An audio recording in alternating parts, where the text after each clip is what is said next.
Juggalos and Juggalettes, this is your big homie Big Ian from FagoLovers.net coming at you again with a new interview with MadChild of the Slaine members. MadChild, say hello to everybody. What's up? Whoop whoop. That's what you guys say, right? That's what we say, man. Family. You got it down, like you got it down, man.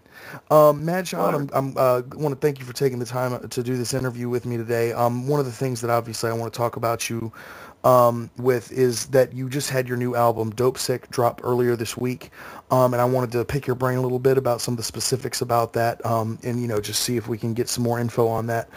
We've been covering this release really heavily on Fago Lovers and the Fago Lovers Anonymous radio show. Some of the singles have been... Absolutely, man. Some of the singles have been really hot. Devil's Rejects and Monster have been two of my favorites. Thank you. And so, like, just, kind of diving in there, tell us a little bit about, what's going on with this album. Is this an album that has a central theme? Tell us a little bit about where the concept for this album came from. Yeah, well, first of all, the title, Dope Sick, is sort of a double meaning. Obviously, Juggalos and Juggalettes are hip-hop fans, so they're familiar with all the terms in hip-hop, and dope goes back as far as we can remember in hip-hop as something being dope, something being something that you like. Same with sick, that's just like, a slang term, like that's sick, that's dope. So obviously, Dope Sick made sense in that sense, and then of course, this album is a reflection and sort of I guess you could say the celebration of sort of getting past addiction and living life again. So it reflects on the dark period and dark times of sort of going to hell and back with my drug addiction, but now also celebrating the great times that I'm having and how much I'm appreciating living life and appreciating my family and friends and fans and animals, and just life is great again. So Dope Sick is also a double meaning as far as being dope sick. Any opiate addict could tell you that's basically, the worst thing you could ever wish upon anybody. I mean, it's the worst that you wouldn't want that to happen to anyone you love or care about. It's a terrible, terrible thing to go through. You're in bed for days and days, and it's really, really fucking gnarly. So it's sort of the double meaning, and I think it's a pretty strong meaning. Okay, so this wasn't just like, a convenient name choice for an album. You actually kind of dive into some of, the backstory of what you've been through in the last couple years with, drug addiction and stuff on this album? That's correct. Okay. Now tell us a little bit about features. Do you have anybody else popping in on this album that we know about? Yeah, we got the homie Slaine from the Coka Nostra. He's sort of one of my favorite MCs. He's also an incredible actor. He's in the movies Gone Baby Gone and The Town, both by the Afflecks. He's a great actor. He's coming out in some other movies as well soon. I think one's called Logan's Trade with Brad Pitt, I believe. I just think he's... as soon as I saw him rapping in the Coka Nostra and heard his voice, I was just like... immediately drawn to his style, and we were fortunate enough. I'm also a big fan of Danny Boy's creative sort of outlook on things. I think he has an incredible sort of foresight as far as, he was the brains behind House of Pain, the concept of it, and the concept of La Coka Nostra. So I was sort of getting to know those guys a little bit, just hitting each other by email and on the phone. We were sort of becoming friends, even though we hadn't met yet.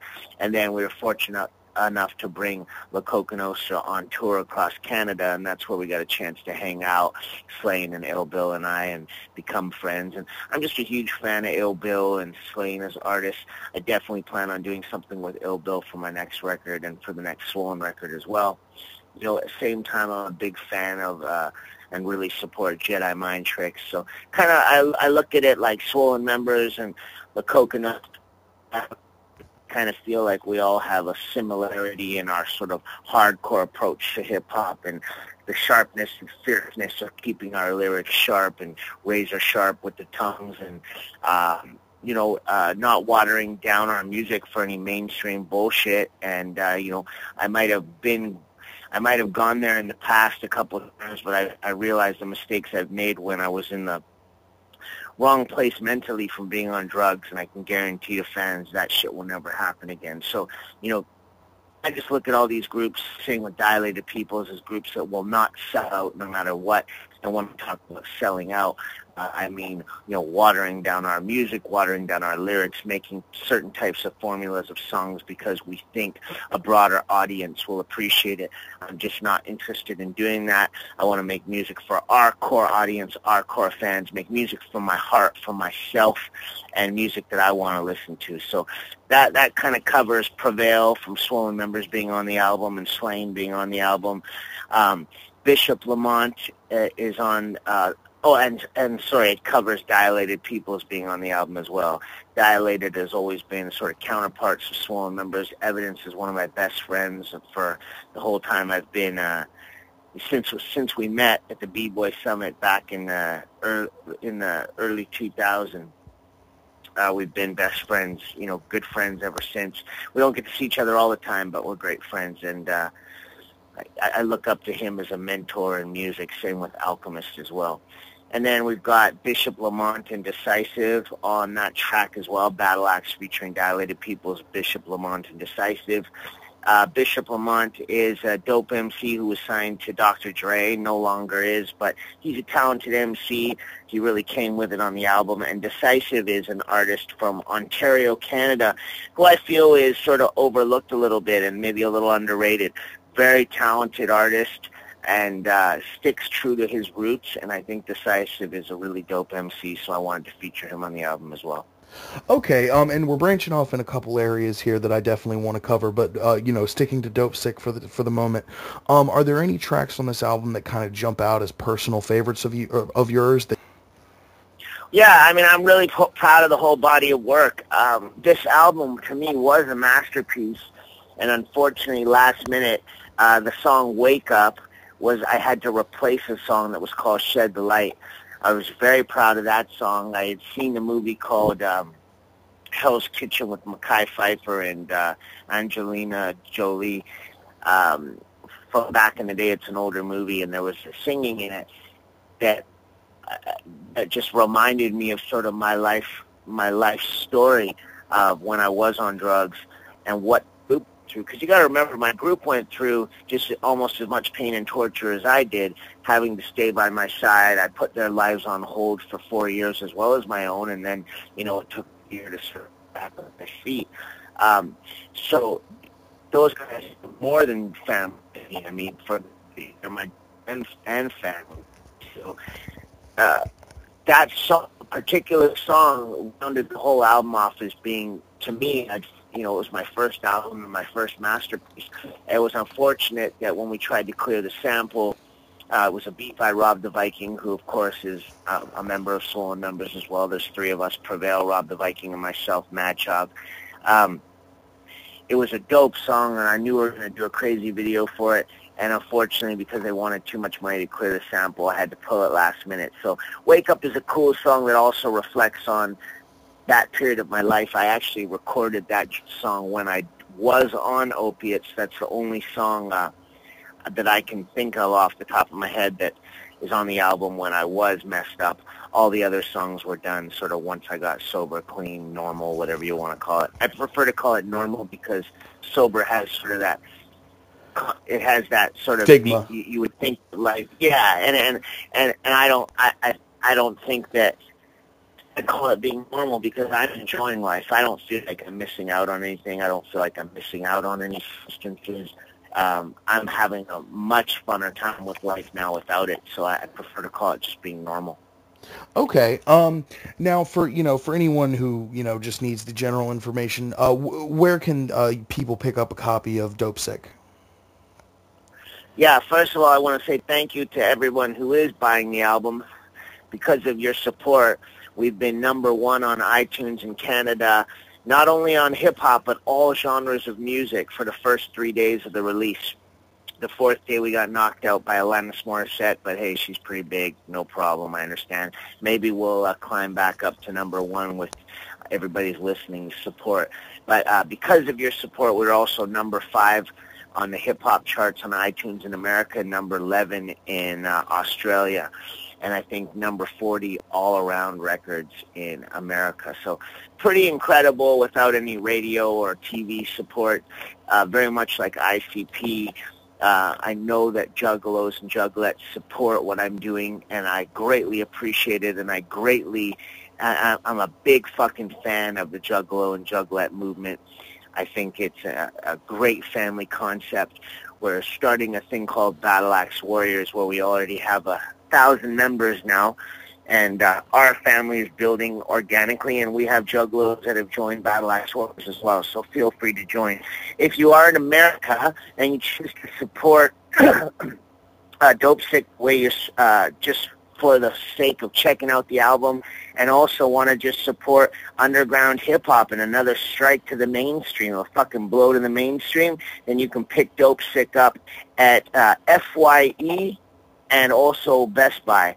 If you're in Canada, you can pick up the album at HMV, Future Shop, and Walmart. So, of course, on iTunes if you want to pick up a digital copy. And, you know, if you can't afford it, I'd rather you download it still and listen to it. I'd rather you hear it and enjoy the music. Maybe down the road you'll come to a show. You know? So, of course, I greatly appreciate it. It means so much to have the kind of fans that we do that actually support and buy our music and realize that we do need to make a living off what we're doing to be able to focus on it full time and make the best music possible for you. And I know that juggalos understand that concept and support it. So I just want to say thank you to everybody. Well, I have a chance here. Absolutely. Now, switching gears a little bit here, you touched on it a little earlier. You talked about, you spoke on the next possible, you know, Swollen Members release. Do you have any details there as far as, like, when we can expect new music from the whole group? Yeah, the album's basically done. We're just doing the finishing touches. The next album will be called Beautiful Death Machine, which is kind of funny. We had that title for a long time, and it never happened before because of my trials and tribulations. So we're putting it out now. It's called Beautiful Death Machine, but it's pretty funny that the Mighty Death Pop is a similar name. And for fans out there not aware, Swollen Members is on the, I believe, white version of the Mighty Death Pop album. With Mikey Clark's Extra Pop Emporium. There you go. Okay, and now another thing that really big that I wanted to touch on was a couple months back there was a text article that was put out that was kind of announcing that you and Slaine from Coka Nostra, who you talked about earlier, were actually breaking off and doing your own album together. Have there been any more details emerging from that? Is that still going to happen? Yeah, I'm really excited about it. Like I said, I was immediately drawn to his style, and apparently he feels the same way about my style, and he reached out and let me know that, you know, he's seen great progress in me as a lyricist lately. Since I got sober, I've really been working on becoming, you know, I want to go down as one of the fiercest lyricists on the planet. That's fucking simple as that. And that's my goal in life, so I'm doing my best, and I feel like it, and it seems like the general consensus is people are seeing me make leaps and bounds as a lyricist, and I feel that I'm doing the same. I feel like I'm sharp. Anyways, what I'm trying to say here is Slaine and I both have great respect for each other. We hit it off as friends, so he actually hit me up with the idea of let's do an album, but it's funny, I was secretly kind of thinking about that idea, and then he ended up asking, so it was great the way it worked out. And we'll be doing that for sure early next year, so people can expect that by probably mid-next year. Okay, wonderful. Well, MadChild, I think that's all the questions I've got for you today. Is there anything else you'd like to say to all your fans listening to this now? No, just once again, thank you very much. I feel like we've got this army going of people that are showing the fucking man, showing the mainstream, showing the big wigs at the record companies that put millions of dollars behind things and try to force feed us this electronic music bullshit on the radio and force feed us the crap on the radio that we don't want to listen to. I think we're making a real difference together as a community and as a family, and I like to consider our family aligned with Juggalos, if that's okay, if it's okay to think like that, because we all have a common goal, and that's to strike to the mainstream. I have great, deep respect for ICP and Psychopathic Records, as well as Tech Nine and Strange Music, and of course us being on Sub Noise. I feel like there's definitely a connection there. So I think we're all rising together and making something incredible happen, and showing that by community and sticking together, we don't need the main ways of media to be on top. We can have a great amount of success just by showing that that's something we want, because it's something we believe in. So thank you again to everybody. Okay, MadChild, thank you very much for your time. And Juggalos, this has been MadChild and Big Ian. We're out.